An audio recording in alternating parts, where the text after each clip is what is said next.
this is an iHeart podcast. Guaranteed human.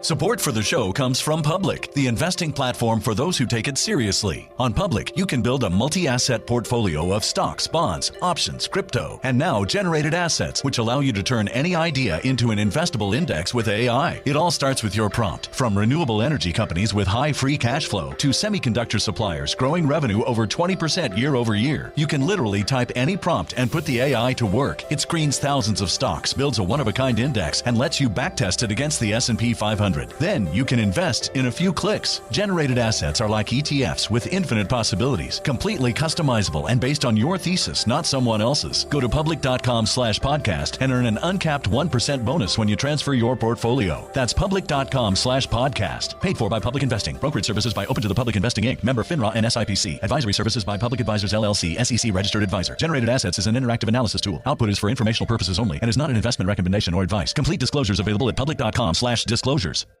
Kids, pets, life, your sofa sees it all. But with a washable sofa, stains don't stand a chance. All of our sofa collections come with fully machine washable covers and cushions, making cleanup effortless. Liquid and stain-resistant fabrics provide extra protection against everyday messes. Plus, with modular designs, you can rearrange your sofa however you like. Perfect for growing families and changing spaces. Starting at just $699, it's time to upgrade to a stress-free, mess-proof sofa. Visit washablesofas.com today and save. Offers are subject to change and certain restrictions may apply.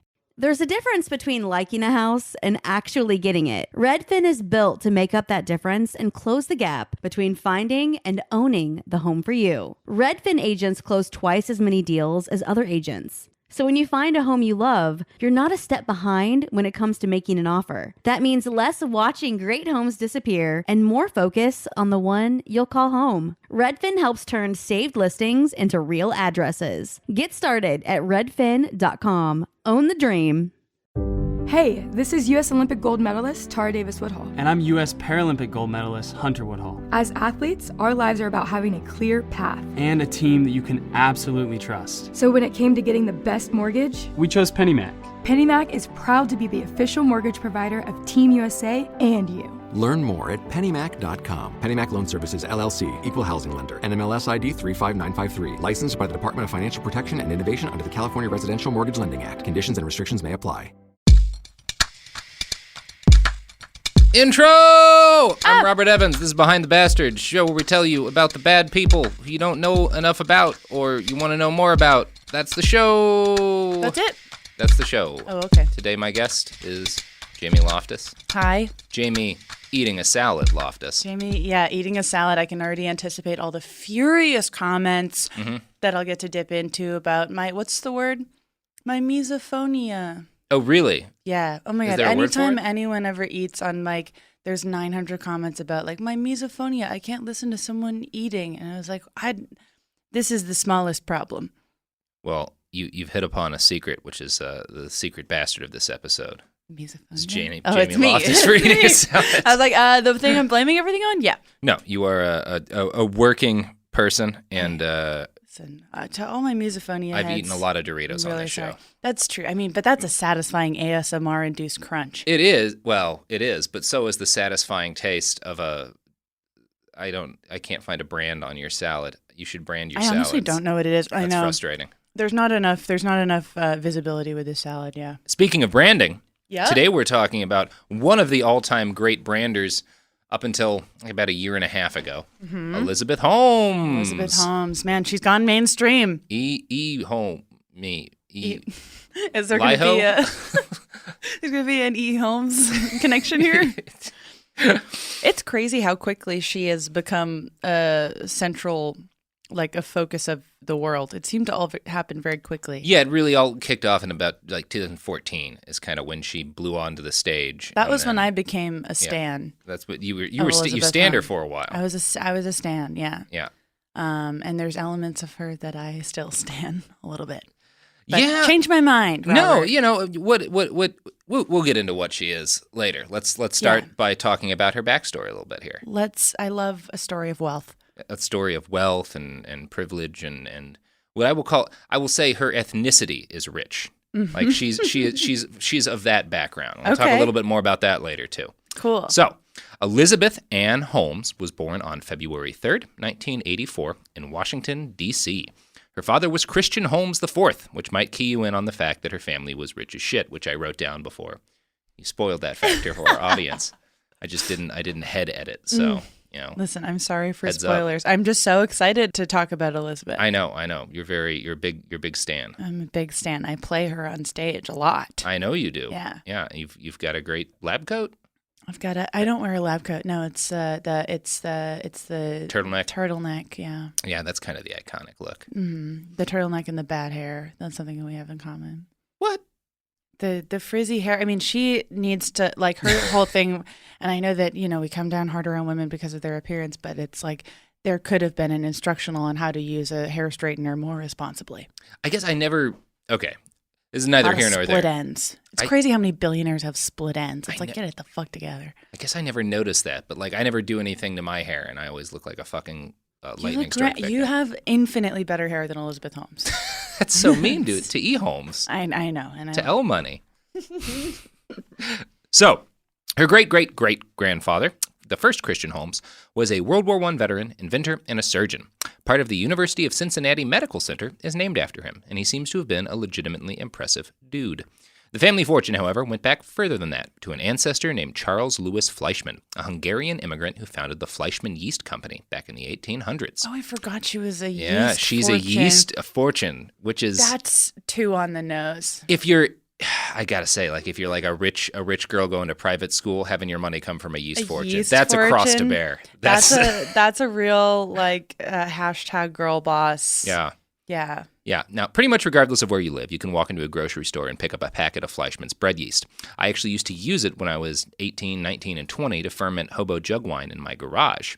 In other words, Elizabeth Holmes is descended from America's greatest hero. It only costs like $1, so you can make a lot of really cheap gut rot wine with it. Is it just like a Kool-Aid packet Just style of Kool-Aid packet style of Wow. yeast? I Yeah. wonder what kind of font work they've got. You just put sugar in a bucket with water, some Fleischmann's bread yeast, stick an airlock on that fucker, let it sit 2 weeks, then you can get fucking wasted for like $4. Oh. You can get like a room full of people wasted for $4. We used to brew 30 or so gallons at a time and get like huge groups of people drunk on this like terrible It fruit can't have been liquor. good. Yeah. No, because we would get like canned, frozen, you get those cans of like concentrated orange juice and stuff. Yeah. And we dump like 5 of those into a 5-gallon bucket, and we do like 6 of those at a time. Fleischmann's bread yeast making the fucking yeast, and it'd get to like 6 or 7% alcohol. So you get like a 5-gallon bucket of that, you can ruin some people. Yeah, you can really ruin some lives and break up some marriages that way. If you remind me at the end of this story, I'll tell you how we used Fleischmann's bread yeast to murder the Flash when I was a 20-year-old. Ooh, okay, Yeah, all right. So this is some good utilitarian yeast. Great yeast. Good. We're not against the yeast. Listen. There's a lot of situations in which yeast is not welcome. This yeast is very welcome. This is welcome yeast. I like their font. I just had to look It's it a up. solid font. It's a cute font. Good It's choice. timeless. They've clearly been at it a while. Yeah. So, in This CEO is Out for Blood, the 2014 Fortune article that ignited public interest in Elizabeth Holmes and Theranos, her father was described as a man who, quote, has devoted most of his life to public-minded government service, disaster relief in Africa, international development projects in China, environmental work in this country, and is currently the global water coordinator for the U.S. Agency for International Development. He met Elizabeth's mother, Noelle, on Capitol Hill, where she worked as a congressional committee staffer. So, all right. That's his parents. Some distinguished shit. Some distinguished shit. Depending on who you hear from, you'll run into 2 very different pictures of her childhood. In early interviews, Elizabeth would claim that her famous great-great-great-granddad's example was her earliest motivation. She read a biography of him when she was a little kid and later told Fortune. He ultimately worked himself to death, but he was so passionate in what he did. I wondered, would I want to be a doctor? Since her family was rich and connected as fuck, some of her family friends were able to arrange for her to watch surgeries in order to see if she really wanted to get into medicine as a career. Wait, when she was how old? I think when she was like a kid in like grade school. She would go in and watch surgeries? Yeah, you can do that shit. Why not? I don't know. I wouldn't let a child do that. Oh man, if I ever have a kid, that's what they're doing from day one.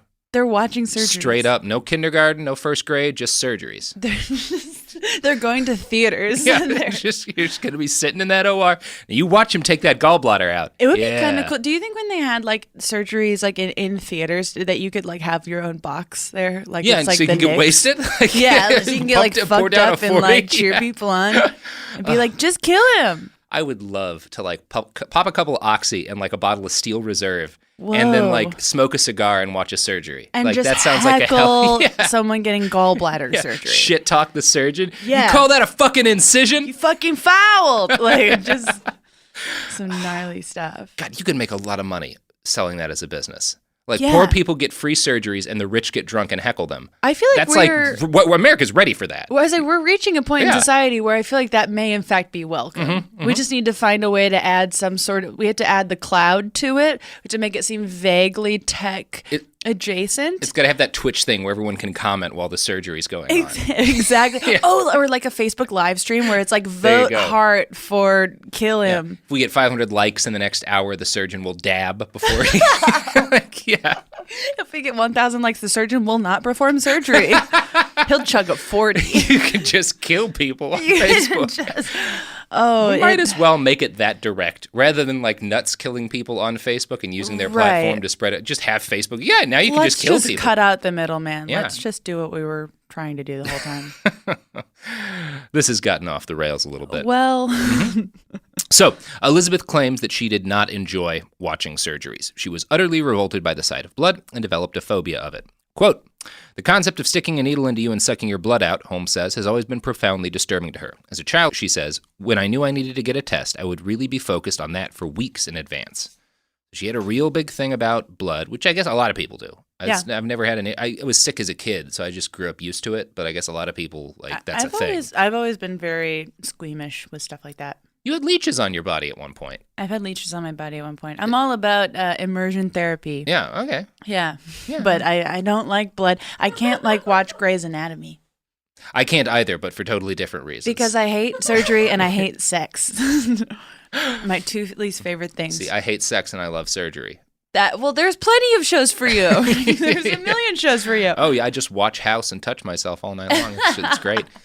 When she was 9, Elizabeth's dad took a private sector gig with Tenneco, a giant automotive equipment manufacturer. The family moved from D.C. to Houston. Christian Holmes IV felt bad about forcing his children, Elizabeth and Christian Holmes V, to move to Texas, which is a reasonable way to feel about moving your children to Texas. But like rich white people in Houston are like chaotic evil. Like they're fine.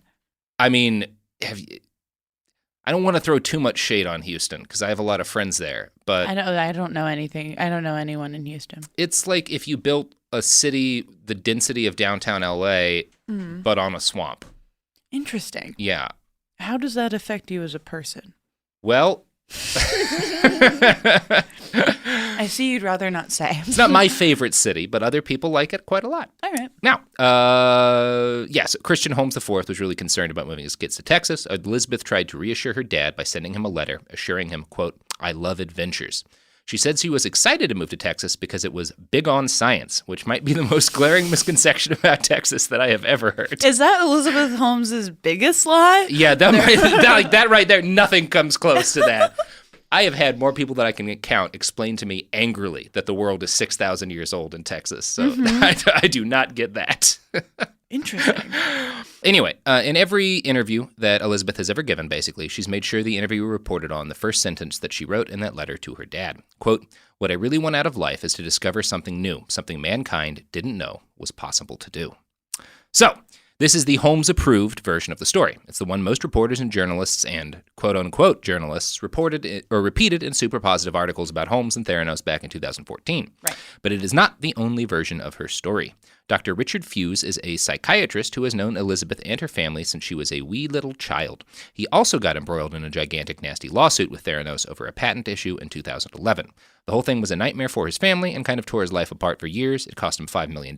So Fuse is the furthest thing in the world from an unbiased, objective commenter on the life of Elizabeth Holmes. Okay. But a number of other people's stories back up things that he says. So he also grew up alongside him. So he's got some perspective. Okay. I believe some things he says. I'm more questioning about others. So here are some excerpts from a poorly written Forbes article that interviewed Fuse about Holmes's background. I'm sorry, a poorly written Forbes article? I know, this is the only one. Quote, Fuse said that Elizabeth's parents were striving to improve their position in the world. As he said, quote, "The Holmes family parents were Christian and Noel, were our neighbors in Virginia. They were very political and aspired to use their Washington connections to get money. Our kids grew up with their kids. They were jealous of our family. I was a physician who had many patients and made money off of them and knew Arabic." Okay. Seems like a lot of bragging about himself. Seems like a lot of bragging. He seems like that kind of guy. Fuse says that Holmes's mother tried to push Elizabeth to be like him, Dr. Richard Fuse. Quote, "Noel programmed Elizabeth to be like me, invent and learn a language. I'm a psychiatrist and a family practitioner and would tell a father and mother not to treat their child that way. She'll be what she'll be. Don't drive her into something she doesn't want to do. In the pictures I have with our family, she's withdrawn. She's always pulled to the side and was not naturally emotive as a child." I don't know. I mean, I'm always like, if you think about like how your neighbor would describe you as a child, like if Kevin O'Connell, the retired Brockton cop, were to describe me as a child and presented like 20 years later as canon, I don't know. I don't love that. Yeah, I don't love it either. It's also, though, that like we have the stuff that she approved and told journalists, Right. and we have the other side of this from this other guy. So Well, I'm going to her, present like- you with both and with some other stuff in between. But, Yeah, like, because her like approved story is so mythic. it is. Yeah. And so like you have to try to, anyway, I'm going to present a number of different, Totally. like to attempt to, and again, like Fuse is obviously the most biased source we have on Holmes's background, but he He's- also knew her whole life. How many more times does he say he's a physician? Like, It gets a little bit less pretentious after that. Okay. Yeah. So, the book Bad Blood by John Carreyrou provides. classic. It's a really good book.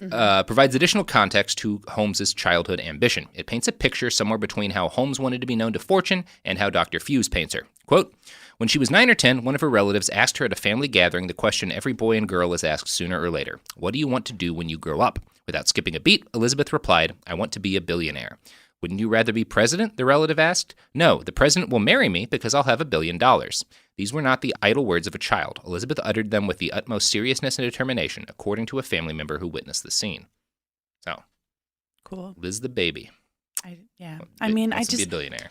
the way people build up people's childhood stories is always so weird It to is. me. Like anyone could have been like, Jamie told us that she was going to like marry Daniel Radcliffe, and she sounded pretty fucking serious Yeah. about it. Like when I was like 9 or 10 years old. For me, it would be Robert wanted to make dinosaurs like in the Jurassic Park books, and that's the only thing he And talk about you was could see becoming the a scientist to conviction make in his He eyes. really wanted to make some fucking dinosaurs, Right. and I still do. Right. If I ever get $1 billion, all of it's going to dinosaurs. First, the president will marry you, and then the dinosaur thing. Oh God, I just think about his warm, rasping lips on the back of my neck, and Jamie, nothing warms my heart more than that. Listen, Yeah. I mean, we will feel bad for Those Melania kind when eyes. she's displaced by you. But You know what? Play's got to play. it's true. That's what I'm gonna do. It's true. It's true.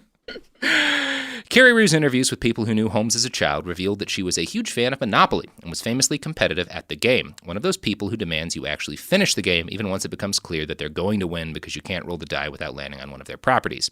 She usually won, but when she lost, she would run off in a huff. Carreyrou notes that more than once she ran through the screen of the condo's front door. Oh my God. That's pretty on brand. That's that's very like ah. That one I believe, because that both sounds like someone who grows up to do what she did and also sounds like a 9-year-old. Just yeah. sounds like a child who isn't totally sure how to deal with failure Exactly, at all. exactly, yeah. That tracks. In those early fawning articles, a lot of hay was made out of the fact that Elizabeth Holmes learned to speak Mandarin while she was young during a study abroad, before and during a study abroad program in China. The 2014 Fortune article made it sound incredibly impressive. Quote, Elizabeth and her brother, who is now director of product management at Theranos, totally above board there, had both been intrigued by their father's work in China. So when Elizabeth was about 9, her parents found them both a tutor to teach them Mandarin on Saturdays. Elizabeth then supplanted those lessons with summer language programs at Stanford and later at 2 universities in Beijing. Captivated by computer programming in high school, she was struck by how the Chinese university's information technology facilities lagged behind what she was used to. To rectify that situation, she started her first business while still in high school, selling C++ compilers to Chinese universities.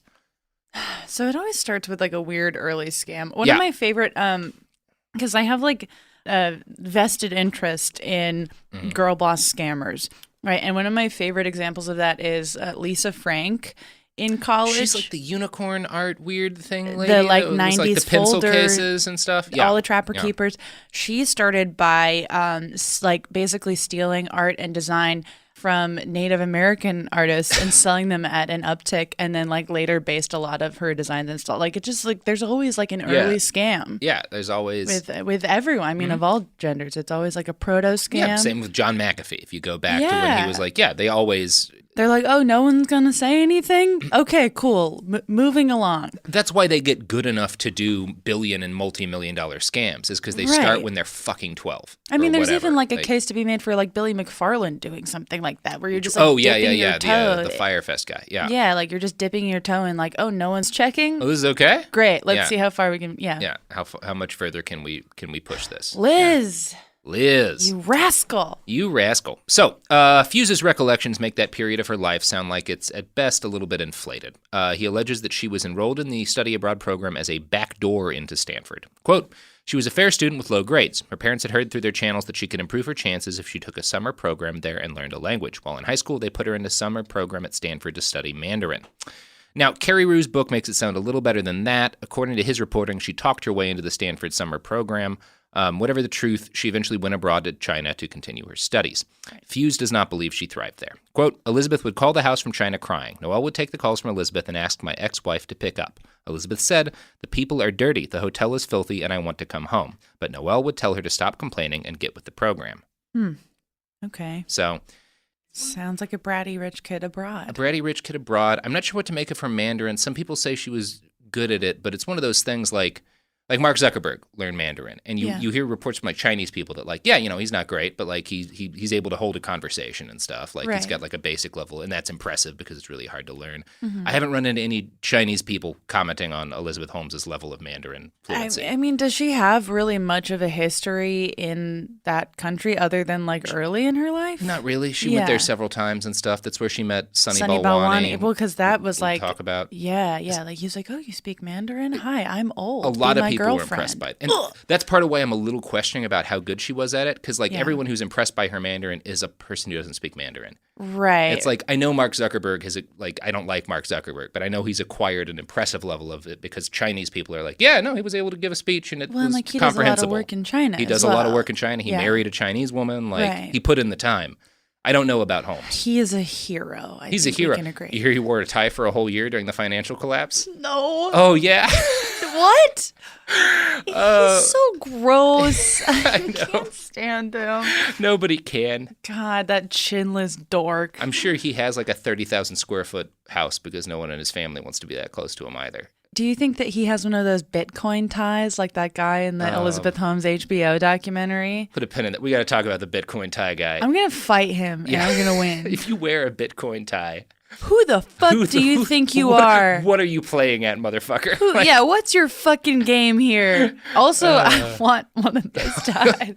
You are the only person I would let be on. When they do the documentary about all the scams I'm running, yes. I will be offended if you don't wear a Bitcoin tie. I'm going to wear a Bitcoin tie and just be like, we had no idea. I'm going to play very dumb. Wear a Bitcoin tie. I don't know anything. With the NASA t-shirt that you're wearing. Yeah. And then I'll clip it on. And then I'll be like, Robert was always saying the earth is flat. I don't know why everyone's so surprised. It is, though. Okay. So, given the recent revelations about rich families paying millions of dollars to find ways to sneak their kids into fancy colleges, you might be wondering, why didn't Holmes's family just pose her in the swimming pool playing fake water polo to get her into Stanford? Well, it's because that kind of scamming costs money. And by the time she was looking to get into college, the Holmes family was, if not really broke, then at least rich people broke. So like upper middle class?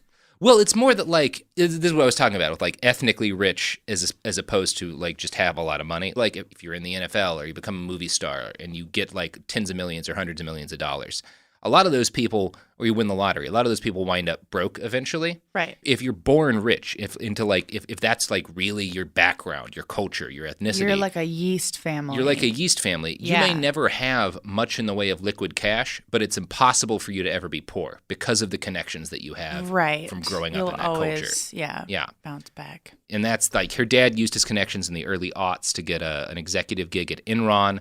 That did not end well. So fucking sinister. And some people say, Fuse included, that the collapse of Enron basically wiped out the family fortune. Fuse claims that when he came back after Enron failed, like that he and his wife had to live in one of Fuse's extra houses rent-free because like they didn't have any money after Enron. He's actually, I don't know if you know this about him, he's a physician. He is a physician. Yeah, he's and a psychiatrist. Physician. Yeah. So he actually like an inventor. Yeah. Yeah. So anyway, whichever version of her early background you choose to believe, we know for a fact that in the fall of 2002, 18-year-old Elizabeth Holmes started at Stanford University. And that is where we will continue from when we come back from products. Bitcoin ties. Oh yeah, I mean we're actually this podcast is all to advertise for my new cryptocurrency, Bastard Coin. Yeah, each is we have actually like embedded a blockchain in the decomposing bones of Saddam Hussein buried under an Iraqi desert near Kirkuk. Mm-hmm. And so as the winds of time gradually decompose his bones, new blockchains are created, thus releasing more bastard coins into the coin ecosystem. Well, see, I actually knew that because if you read every 14th word in Saddam Hussein's romance novel, it tells you the exact location of that. I got you. You did it. Well, all right. Well, pick up some bastard coins. You can use them to buy drugs on the internet, like all cryptocurrency. And check out these fine products.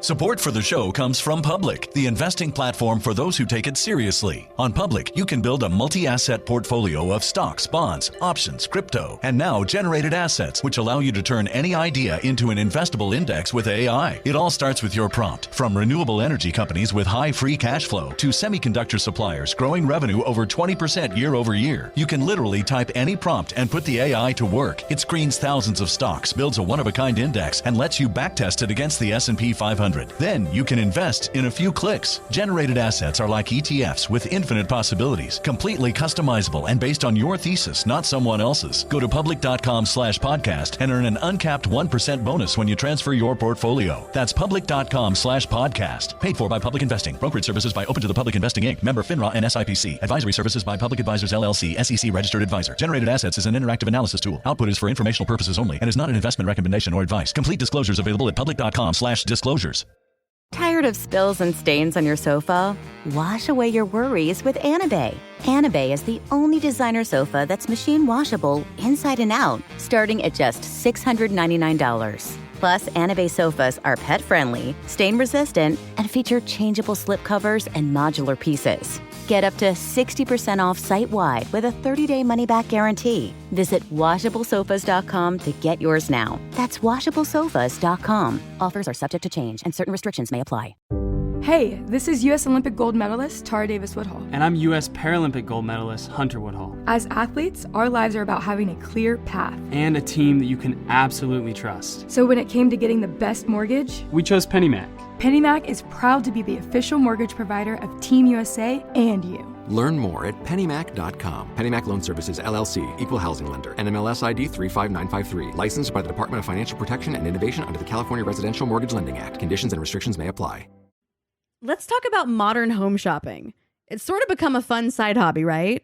Scrolling listings at night, dreaming about kitchens you've never seen, or backyards you haven't even stepped foot in, all from the comfort of pretty much anywhere.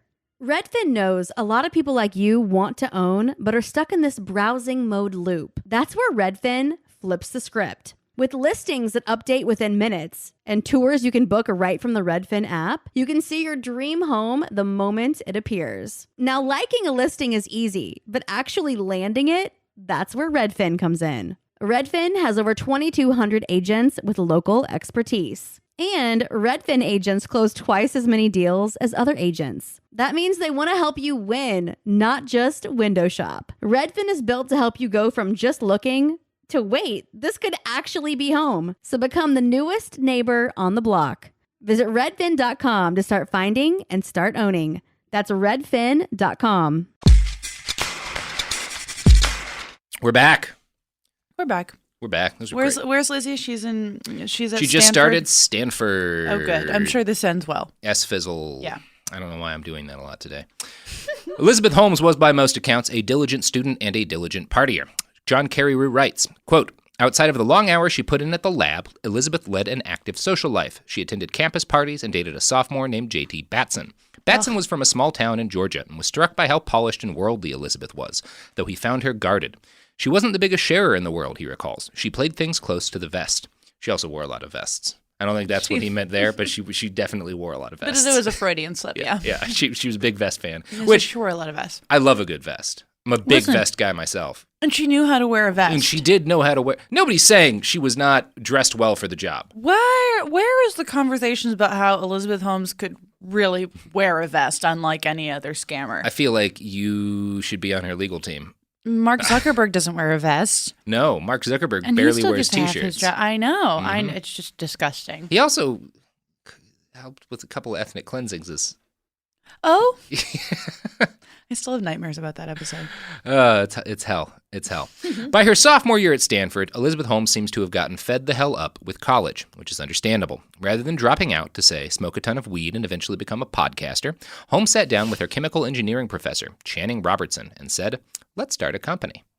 Right. This is Silicon Valley is so confusing to me, where it's like listening to a 19-year-old starting a business is a bad idea. Yeah, a 19-year-old doing anything but like very basic jobs and studying is a bad idea. It's a bad idea. Yeah, and it like never ever leads to anything good. Yeah, it's a bad idea to like let them in the military. I have friends who were driving tanks at 17. That's a bad idea. That's a bad idea. That's a really bad idea. Like this is like the part of like the Silicon Valley narrative where I'm like, why is this allowed? Like, why would anyone be like, and this is going to end great? See, this is again, there's a government bureau. I've suggested they should be around to like slap people in the face sometimes, but they should also be there just to walk up to people at times like this. Like someone in a suit with a badge should have come up and said, Elizabeth Holmes, no. You can't. No.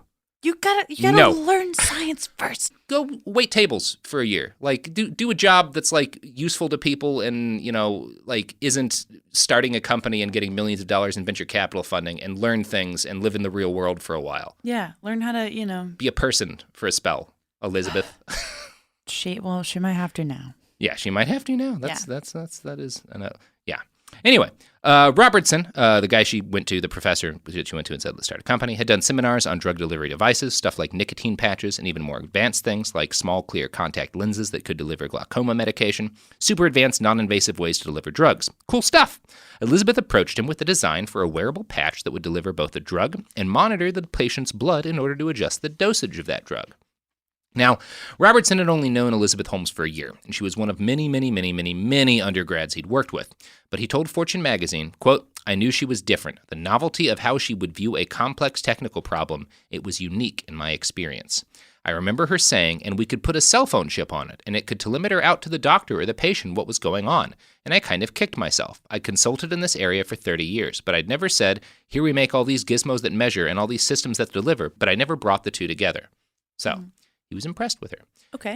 With her moxie and with her inventiveness. But he felt that starting a medical device manufacturing company at age 19, after probably dropping out of Stanford, might be not a great idea. And again, like not taking the science classes to know if that would be possible. Exactly. You figure a professor would be on that. I'm fairly like anti-college, but that's the sort of thing that you gotta go. I think probably most people in college, like the things that people should be doing in college is like studying history and the humanities to learn why you shouldn't let 19-year-olds run blood testing companies.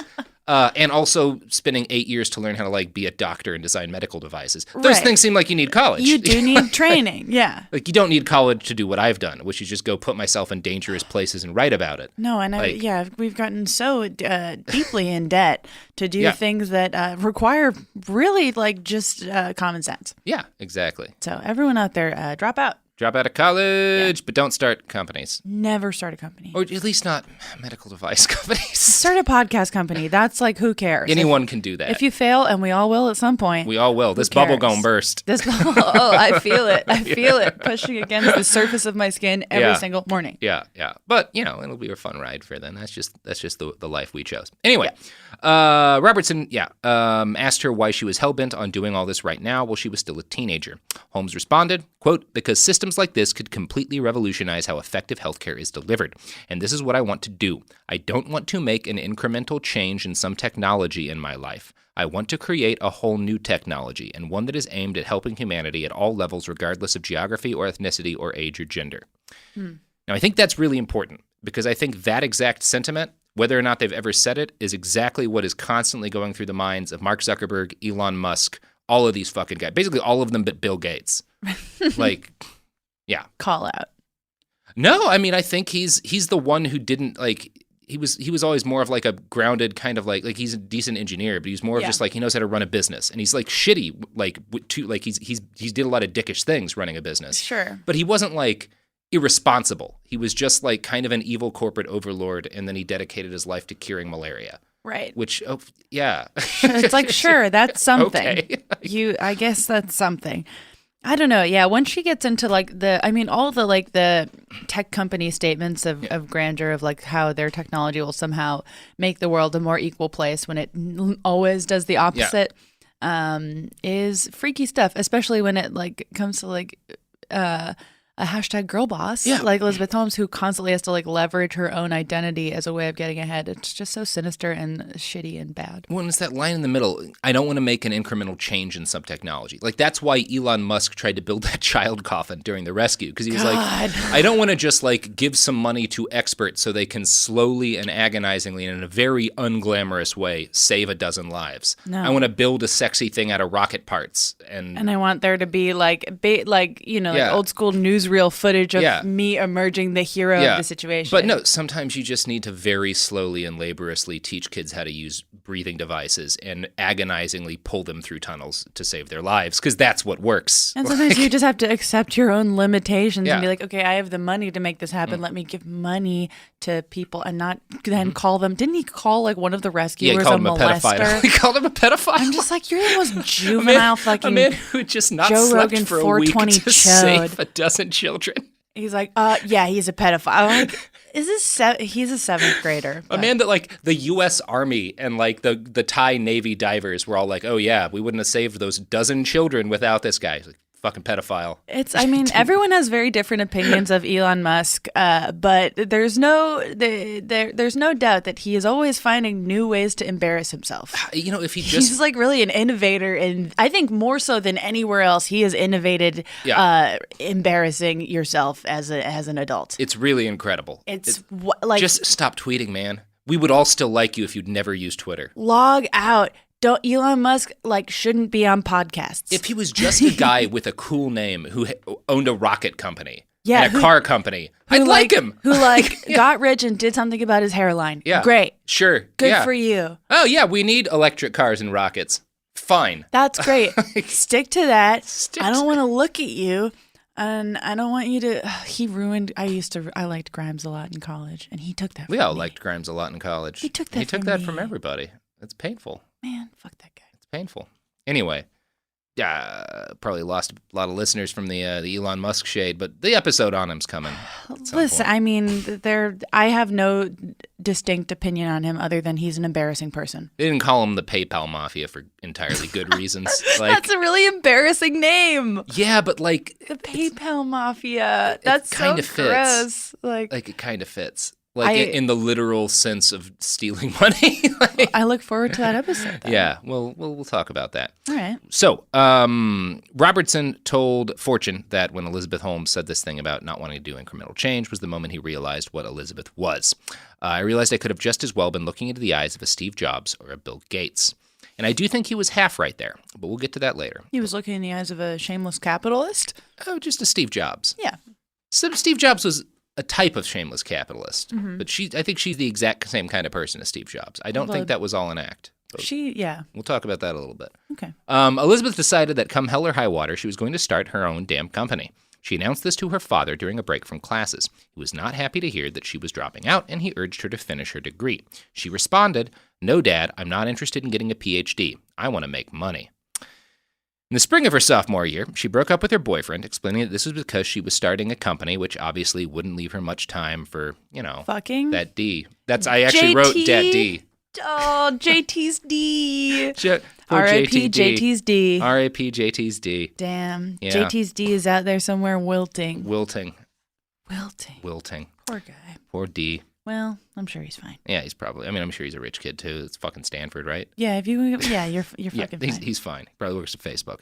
Elizabeth did a summer internship at the Genome Institute of Singapore, which would later prove to be her last real dalliance with higher education. Her internship coincided with the SARS epidemic, and she was frustrated by the various inefficiencies and delays caused by testing patients with syringes and nasal swabs. She decided, based on her 1.5 years of college, that she could do better than these damned infectious disease specialists fighting a massive outbreak. When she came home from Singapore, she spent 5 sleepless days at her computer in Houston. Eventually, she came up with a patent application for an arm patch that would diagnose and treat various medical conditions. Armed with this patent, she dropped out of school and incorporated a company, Real-Time Cures, which wound up printed on employee paychecks as real-time curses due to a fuck-up. Oops. Yeah, well, it happens to the best of us. Yeah. Robertson, by the way, joined the board and, supported this 19-year-old in her dream to drop out of college and create a medical device. This, middle-aged I professor. never understand this culture. I don't know a whole lot about him other than I think he's kind of a piece of shit. He comes off that way Yeah. in the interviews with him. Yeah. Mm-hmm. Come on the show, Robertson. Very come on the pod. Talk me out of that. I don't know. There's so many dudes in the HBO documentary who just come off as super defensive, and then the narrative of just totally 180ing, being like, yeah, what a fucking dummy, crazy. I'm like, you gave her $1 billion, Bitcoin guy. The only people in that documentary who come off well are Tyler Schultz and John Carreyrou. Even Alex Gibney doesn't come because it's kind of a shitty documentary. It's not a great documentary. He's using a lot of stock footage. Stock footage. I think it's a hit piece on Errol Morris, personally. Well, wait, which are you talking about, the HBO one or the HBO one? Yeah. Remember much, but yeah, there was some of Morris in there. There was Errol Morris. Yeah, he did a lot of their ads. He endorsed. Yeah, I would love to see an Errol Morris documentary about that experience and finding out that he was wrong, because I would too. He's a better filmmaker. Throw some of that shade back on Mattis too. Yeah, on fucking Henry Kissinger. How does Henry Kissinger get out scot-free? I mean, in fairness, it's the least terrible thing Kissinger's been if killing millions of Cambodians didn't stick to Kissinger, being on the Theranos board isn't. He's unkillable. He really is. He's unkillable. I'm like, how is he? I've operated under the assumption for a few months at a time throughout my adult life, thinking he's dead, and then remembering he's not dead. Never quite is he? And getting very upset about it. He's one of those people that there's just a level of hate, but also respect of just you've been around for forever. You've been bad for so long. You've been one of the most influential people in the world for almost 100 years. I wonder if he does that Peter Thiel vampire treatment, and that's why he's going to live forever. I think it's just he did some sort of dark magical ritual with all those Cambodians we bombed, and their blood extended his life by a couple of decades. I hate him so much. Yeah, he's a pretty bad person. He's a very bad person. When I have 3 straight weeks to read books about Henry Kissinger, we'll do a Henry Kissinger. That's episode. A long one. Yeah, that's going to be quite the episode. So, the funding for Real-Time Cures came from Elizabeth Holmes' family connections. Mom and Dad may not have been rich anymore, but they were still, as I said, culturally rich. Elizabeth was able to meet with Tim Draper, the father of a childhood friend, and convince him to invest $1 million. Is that Mr. Bitcoin Tie? I don't know. It might have been. I think it might have been. Right. Draper was well known among the kind of rich people who invest in unproven tech ventures. Draper's grandfather. Honey, that is the Bitcoin tie guy. Yeah. Yes. Draper's grandpa had founded the very first Silicon Valley venture capital firm back in the 50s. Tim had invested in Hotmail early, and Elizabeth Holmes, with his name on them, quickly attracted other investments. Quote, in a 26-page document she used to recruit investors, she described an adhesive patch that would draw blood painlessly through the skin using microneedles. The TheraPatch, as the document called it, would contain a microchip sensing system that would analyze the blood and make a process control decision about how much of a drug to deliver. It would also communicate its readings wirelessly to a patient's doctor. She soon changed the company name to Theranos, a combination of therapy and diagnose. In that Fortune article, Holmes claimed she'd changed the name because too many people reacted cynically to the word cure. It made her seem like a snake oil salesman. No. Lizzie, I have a question. Sure. At this point in the process, how involved is Sunny Balwani? Do we know? He's not yet. He didn't come on to the company officially until I think 2009. Okay, so they met when she was young and 18, kept in touch. We're not sure. We don't know exactly when they started dating. Okay. They definitely were while he was working at Theranos, but he's not there until 2009. So she gets this all off the ground before he comes on board. Okay. Now, whether or not she's like her brother did say that they would call pretty regularly and stuff when she was 18, 19. It sounds like they were in touch. But I don't know. Like, it's one of those things. Part of why I didn't talk about it more is I don't know how influential. Like, there's a big debate about, like, whether or not, because they started dating when she was so much younger than him, he had a big influence on her practices. But it's also, like, she was running this company for, like, 6-7 years before she was he comes very on. driven. Yeah, it's like you don't even want to, like, say that she was not capable of doing it. It's clear that she was. It's one of those, it's tough because I don't want, like, number one, I don't want to, like, not go after a guy who influenced a much younger woman to do bad things, but also I don't want to like take away her agency and doing shitty things by crediting this guy for it. Like, that's like one of the complicated things around conversations like this, where it's like it is weird to me that in all the coverage of this story, like Sunny Balwani's role and stuff is not more carefully like scrutinized, because it's clear that, you know, she set up the company by herself, but that age difference when you're that young, it's big. Like that is not a great person on the older side of that relationship. And, you know, it's, I don't know. Yeah. I'm of the opinion that like, if you're like a mature adult, I don't know. I think like if you're a mature adult, you don't date teenagers. You don't. If you're 25 or older, I don't give a shit what the age difference is. You're 25, you've been out in the world long enough to like know some fucking shit. Agree. But a fucking 19-year-old dating a 37-year-old, that's not cool, man. That's weird. Yeah. That's weird. Yeah, that's weird. Now, Holmes slowly built her company up over the next 10 years, gradually refining and revamping her technology. From the Fortune article, quote, as much as she needed money, she turned down many offers, she says, because so many investors wanted quick returns. Too often the question is, what's your exit strategy, she recounts, before you're really understanding what your entry strategy is. What's your entry set? Yeah. That's like a classic Silicon Valley thing. State the thing and then reverse it to make it seem like you've said something more profound than it actually is. Yeah. Right, and then turn it into an Instagram post in a fun font and post it. Does your blood testing equipment work?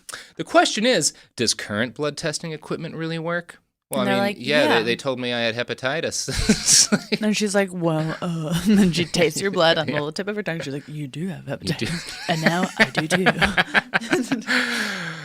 The technological fixation of Theranos eventually shifted away from those medicated patches because what she was trying to do with them actually technically sort of violated the laws of physics. Holmes moved on from that plan into one that was arguably more ambitious, the nanotainer and the Edison blood testing machine. While her first innovation had been inspired at least by real medical shit she really experienced doing actual work in the field, the nanotainer and the Edison seemed more inspired by Steve Jobs and the Apple company. Elizabeth Holmes wanted to produce a slick, attractive technological gizmo that could eventually wind up in every American home. She had a dizzying dream of people eventually being able to test their own blood via pinprick and get diagnoses from tiny, attractive little boxes, like a Keurig-sized little thing. I think that was the eventual goal. Okay. It was never like quite stated, but if you read between the lines, it's your like Keurig blood machine is just going to be inside your house. It's like a cool, like you can imagine that like a sci-fi movie where somebody's like, oh no, I got exposed to the thing. Let's do, okay, you're still safe. You know? I can see Oscar Isaac in that movie. We can see Oscar Isaac in that movie. It's kind of like that. Yeah. Yeah, in like the reboot 20 years from now of The Thing. Exactly. Yeah, that's way less good and doesn't have a drunk Kurt Russell. Which why would you even watch? What's the point? What's the point if Kurt Russell's not drinking? Yeah, don't reinterpret perfection. Don't reinterpret perfection. Speaking of perfection, the products and services that advertise on this show and or program. I'm tightening my Bitcoin tie. Tighten your Bitcoin ties, everybody, and listen to these ads.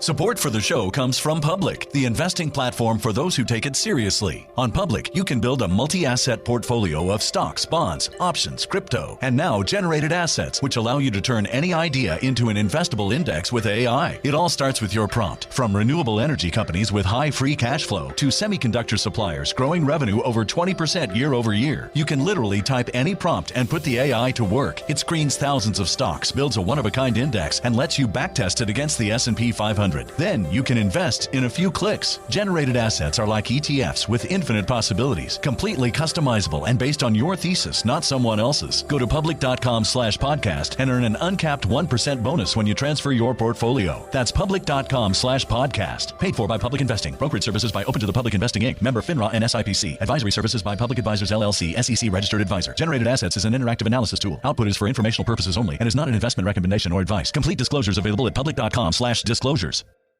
Tired of spills and stains on your sofa?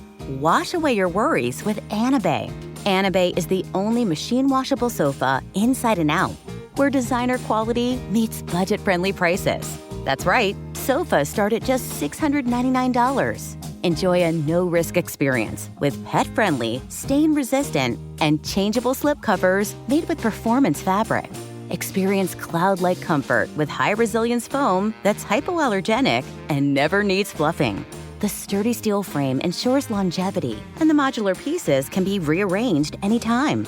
Shop WashableSofas.com for up to 60% off site-wide, backed by a 30-day satisfaction guarantee. If you're not absolutely in love, send it back for a full refund. No return shipping or restocking fees. Every penny back. Upgrade now at WashableSofas.com. Offers are subject to change, and certain restrictions may apply. Hey, this is U.S. Olympic gold medalist Tara Davis Woodhull. And I'm U.S. Paralympic gold medalist Hunter Woodhull. As athletes, our lives are about having a clear path. And a team that you can absolutely trust. So when it came to getting the best mortgage, we chose PennyMac. PennyMac is proud to be the official mortgage provider of Team USA and you. Learn more at pennymac.com. PennyMac Loan Services, LLC, Equal Housing Lender, NMLS ID 35953. Licensed by the Department of Financial Protection and Innovation under the California Residential Mortgage Lending Act. Conditions and restrictions may apply. Let's talk about modern home shopping. It's sort of become a fun side hobby, right? Scrolling listings at night, dreaming about kitchens you've never seen, or backyards you haven't even stepped foot in, all from the comfort of pretty much anywhere. Redfin knows a lot of people like you want to own, but are stuck in this browsing mode loop. That's where Redfin flips the script. With listings that update within minutes and tours you can book right from the Redfin app, you can see your dream home the moment it appears. Now, liking a listing is easy, but actually landing it, that's where Redfin comes in. Redfin has over 2,200 agents with local expertise. And Redfin agents close twice as many deals as other agents. That means they want to help you win, not just window shop. Redfin is built to help you go from just looking to wait, this could actually be home. So become the newest neighbor on the block. Visit redfin.com to start finding and start owning. That's redfin.com. We're back! So, putting boxes into houses was the far-off goal of Theranos. Her more immediate goals were to utterly disrupt and remake the entire blood testing industry. While normal venipuncture required large amounts of blood to be painfully drawn, the nanotainer would only need a little bit of blood, while still being good for hundreds of tests. I think 200 tests is what they were hoping to be able to do off a tiny little pinprick. I think that's what they were saying they could do. That is what they were fraudulently claiming they were doing for years. Yeah. Now, the Edison machine would not be meant for consumer homes, but she figured she could put them in Walgreens and other similar stores, and eventually the goal was to get one within every 5 miles and then every mile of every single American. That was the goal. Now, that kind of plan was going to require a lot more money than the first wave of VC funding had brought in. In 2005, when she was 21, Elizabeth used her dad's connection to set up a meeting with Donald L. Lucas, another incredibly influential venture capitalist. He agreed to put in more money and also talked Oracle chairman Larry Ellison into investing. Okay, now we've got some of the top-tier freaks Larry involved. L. Yeah. Yeah. Okay. We'll talk more about that later. Also in 2005, the company made its best talent acquisition. Holmes hired a brilliant scientist named Ian Gibbons. Gibbons was a legitimate genius, an inventor with countless patents, I think over 200, to his name, who was drawn to Theranos by the sheer ambition of its mission. He wanted to change the world. But it quickly became apparent to him that Theranos' technology just did not work as well as it was supposed to. The Edison machines couldn't actually perform more than a handful of tests, and none of the results were very accurate. Right. The samples taken by the nanotainers were just too small for most blood work. Some of this was what you'd expect for new technology. The first couple pre-market iterations of the iPhone were garbage, for example. But Elizabeth Holmes was hell-bent on taking Theranos technology to market. The science would have to come later. In 2009, Sunny Balwani joined Theranos. Sunny was a tech industry guy. He'd made $40 million selling a company prior to Theranos, and he gave them a $13 million loan when he came on board because they were really hurting for cash. He had no relevant medical or engineering experience. Elizabeth Holmes made him president. Was he willing to yell at people. He was a great yeller, and that seems to be most employees at Theranos will say most of his job was yelling at them, although he got trained in how to do and operate the blood test and stuff and was doing that as a business. That's no, don't do that. I mean, everything about this business is comparing people's health to iPhones is just strikes 1 through 3. I hate to keep bringing it up, but there's stunning coincidences between this story and the Lisa Frank story. She also made her husband president to scream at people. Yeah, there's also something in the whole don't treat everything like the tech industry. If your iPhone doesn't work, no one dies. No one dies. Yeah. If your blood testing equipment doesn't work, people may not get treated for their cancer. Right. Yeah. In 2010, Safeway and Walgreens both inked deals to invest in Theranos and carry its technology in special blood clinics inside their brick-and-mortar locations. Safeway agreed to spend $350 million on renovations to host these labs and also pumped $30 million investment dollars into Theranos itself. A number of people at Safeway were hesitant about the deal. Due to Theranos' infamous secrecy, no one had actually seen much evidence of their technology. But CEO Steve Bird was convinced the company was legit. The Birdman. The Birdman. I don't know anything about him, but I want to call him the Birdman. That's his fucking nickname now. According to Bad Blood, quote, Bird was over the moon about the partnership. He saw Elizabeth as a precocious genius and treated her with rare deference. Normally loath to leave his office unless it was absolutely necessary, he made an exception for her, regularly driving across the bay to Palo Alto. On one occasion, he arrived bearing a huge white orchid. On another, he brought her a model of a private jet. Her next one, he predicted, would be real. The Birdman. The Birdman. Okay, I take it back. I hate the Birdman. We all hate the Birdman. The Birdman's a douchebag. Yeah. Theranos worked out a similar deal with Walgreens around the same times. Yeah, he give her a vagina flower. Come on, Birdman. Freak. Fucking A. Neither company was wild about sharing. Elizabeth promised Walgreens would be the exclusive drugstore vendor and Safeway would be the exclusive supermarket location. Both companies would be required to spend just absurd amounts of money making their locations fancy enough to host Theranos, $350 million in renovations for Safeway alone. Theranos required that the in-store clinics have luxury carpeting, custom wood cabinets, granite countertops, high-end large-screen TVs. They were required, by contract, to look, quote, better than a spa. What the I hate Silicon Valley I really so much. hate Silicon Valley. I wonder if Elizabeth was like, and here's what needs to be playing on the TVs. And it's like the Twilight Zone episodes. It was like vaguely Eastern music. I'm going to guess she was the one who picked it too. So just some vague appropriation spa culture. I'm going to guess she spent 4 days in Nepal and based the music on that. Yeah. Now, when Theranos sold itself to Walgreens and Safeway, they did so by claiming that, they were legally authorized to do blood tests that functioned and stuff. And that was not quite the truth. Right. Yeah. As Bad Blood describes, it had initially represented that its blood test would qualify as waived under the Clinical Laboratory Improvement Amendments, a 1988 law that governed laboratories. The CLIA waived tests usually involved simple laboratory procedures that the Food and Drug Administration had cleared for home use. Now, Theranos was changing its tune and saying its test would be offered in Walgreens stores where laboratory-developed tests. It was a big difference. Laboratory-developed tests lay in a gray zone between the FDA and another federal health regulator, the Centers for Medicare and Medicaid Services. CMS, as the latter agency was known, exercised oversight of clinical laboratories under CLIA, while the FDA regulated the diagnostic equipment that laboratories bought and used for their testing, but no one closely regulated tests that labs fashioned with their own methods. They found a way to not be regulated for a while. They found a loophole to get away with never having invented anything. Mm-hmm. Cool. Great loophole. Cool. Kevin Hunter, a clinical laboratory specialist working with Walgreens to make sure Theranos' tech did what they said it did, became skeptical about this change. Elizabeth and Sonny claimed that all big laboratory companies used lab-developed tests, which was an obvious lie. To test them, Hunter suggested doing a 50-patient study comparing Theranos blood tests to ones from Stanford Hospital. This should not have been a big deal if the technology worked, but Elizabeth's immediate response was, "No, I don't think we want to do that at this time."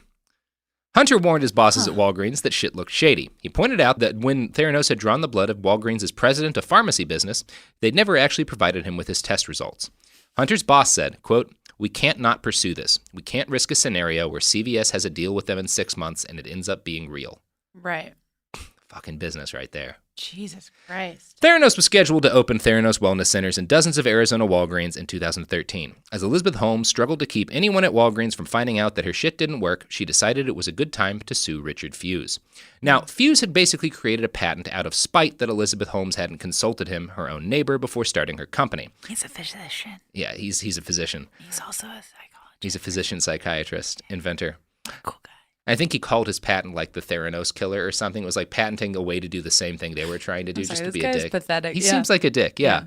The details of the case aren't super interesting, but what's important is that Fuse's lawyers subpoenaed Theranos executives involved in proprietary aspects of the company's technology. This included Ian Gibbons, who by this point had been sidelined into an ancillary role within the company by Elizabeth due to his nasty habit of telling her that nothing worked and they really should not be using this stuff on human beings.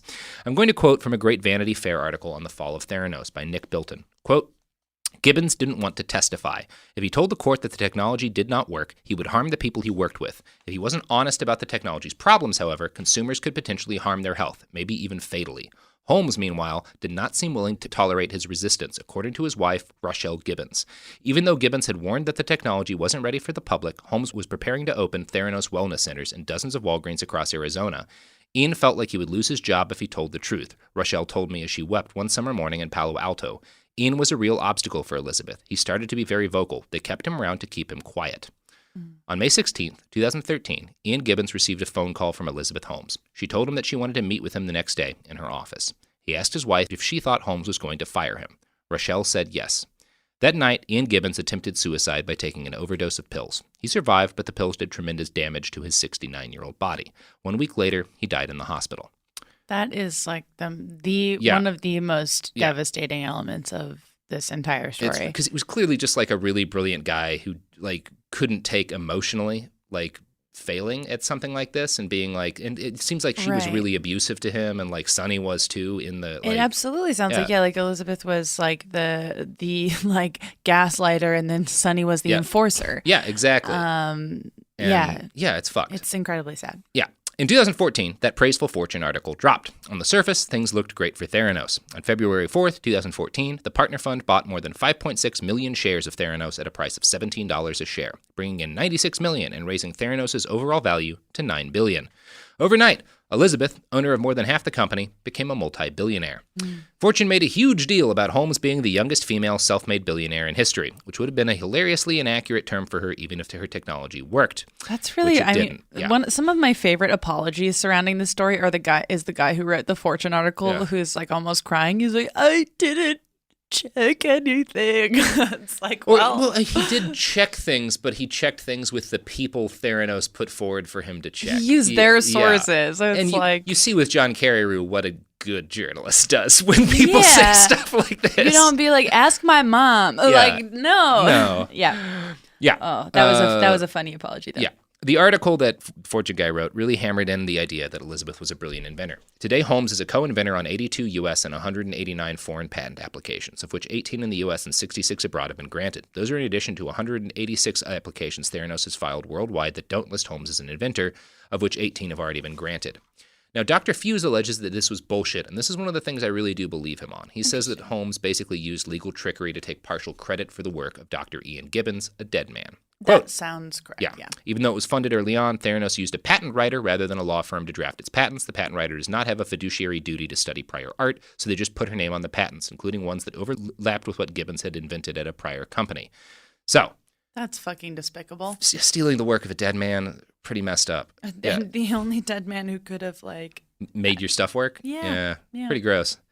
I'd like to end by talking about Elizabeth Holmes' reaction to the death of Ian Gibbons. When his widow called Holmes' office to tell her what had happened, Elizabeth's secretary, being a human person, was horrified and offered her seemingly legitimate condolences.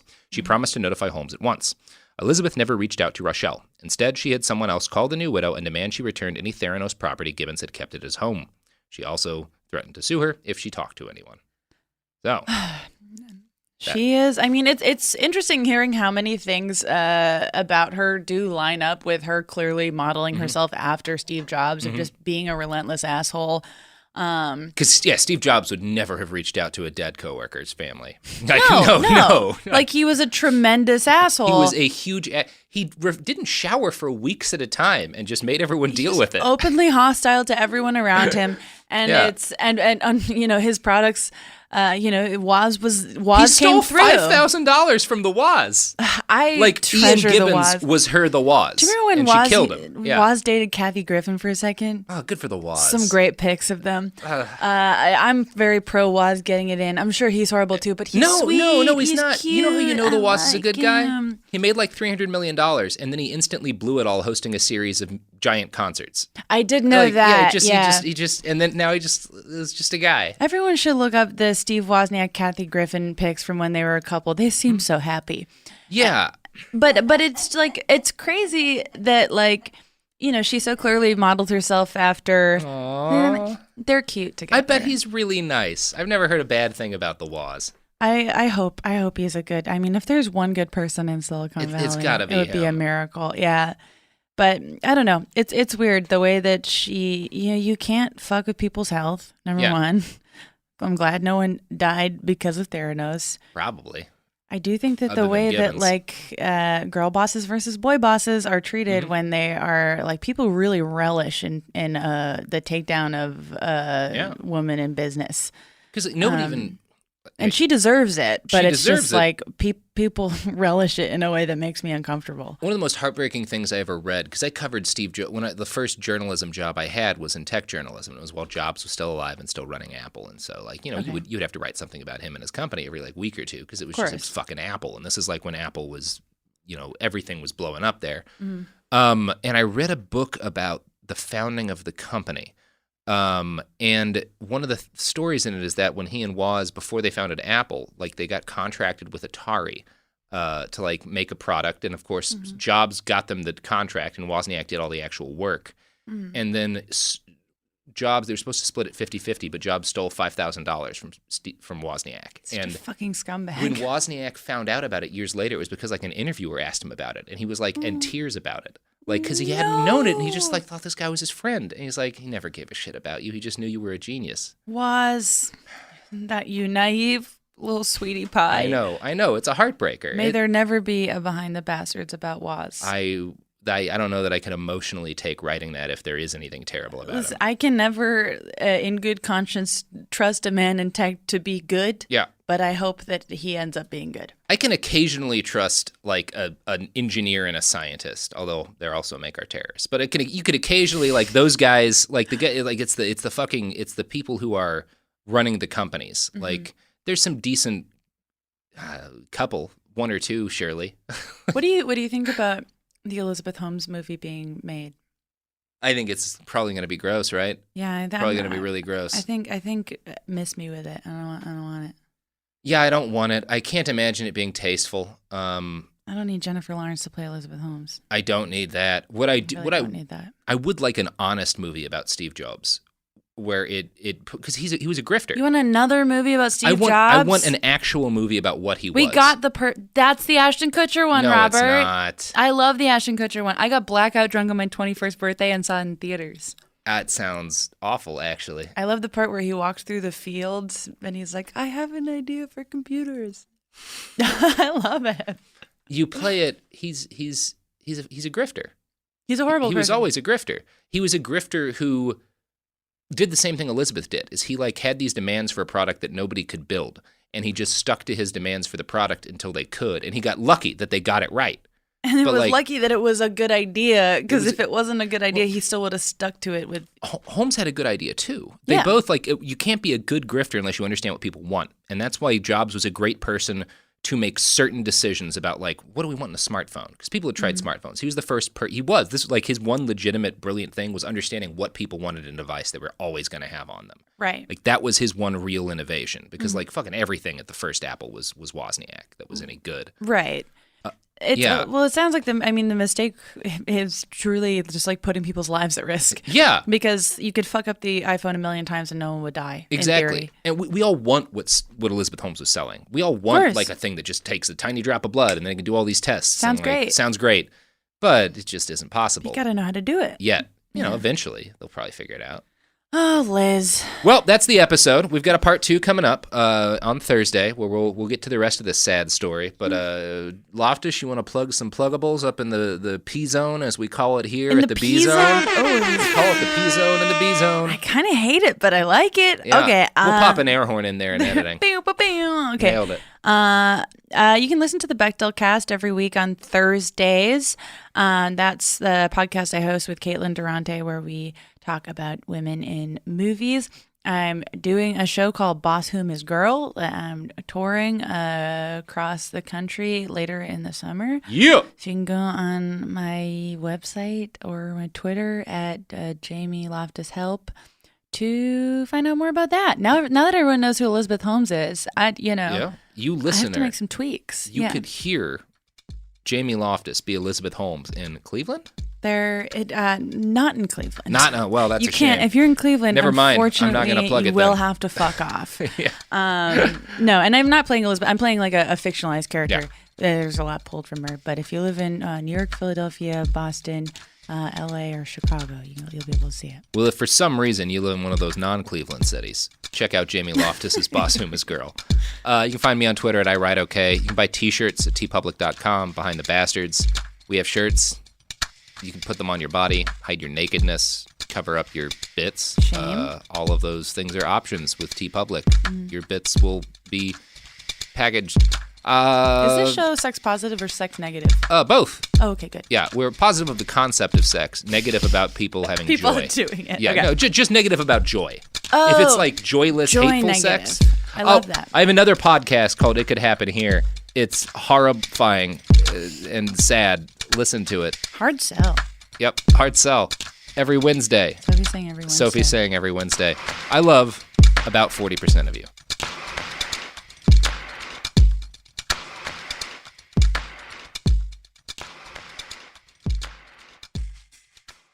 Tired of spills and stains on your sofa? Wash away your worries with Anabay. Anabay is the only machine washable sofa inside and out, where designer quality meets budget-friendly prices. That's right, sofas start at just $699. Enjoy a no-risk experience with pet-friendly, stain-resistant, and changeable slip covers made with performance fabric. Experience cloud-like comfort with high-resilience foam that's hypoallergenic and never needs fluffing. The sturdy steel frame ensures longevity, and the modular pieces can be rearranged anytime. Shop WashableSofas.com for up to 60% off site-wide, backed by a 30-day satisfaction guarantee. If you're not absolutely in love, send it back for a full refund. No return shipping or restocking fees. Every penny back. Upgrade now at WashableSofas.com. Offers are subject to change, and certain restrictions may apply.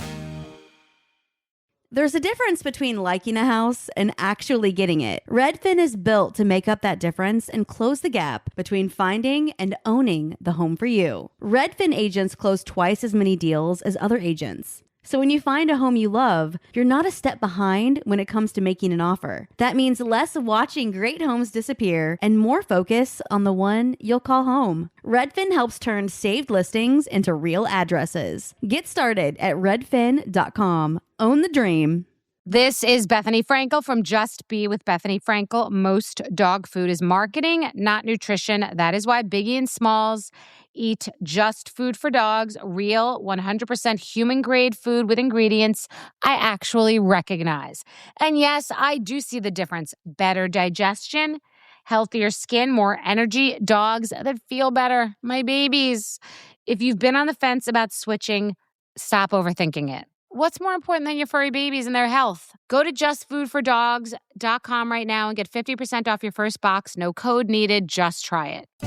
Wasn't that delicious? So good. Your bill, ladies? I got it. No, I got it.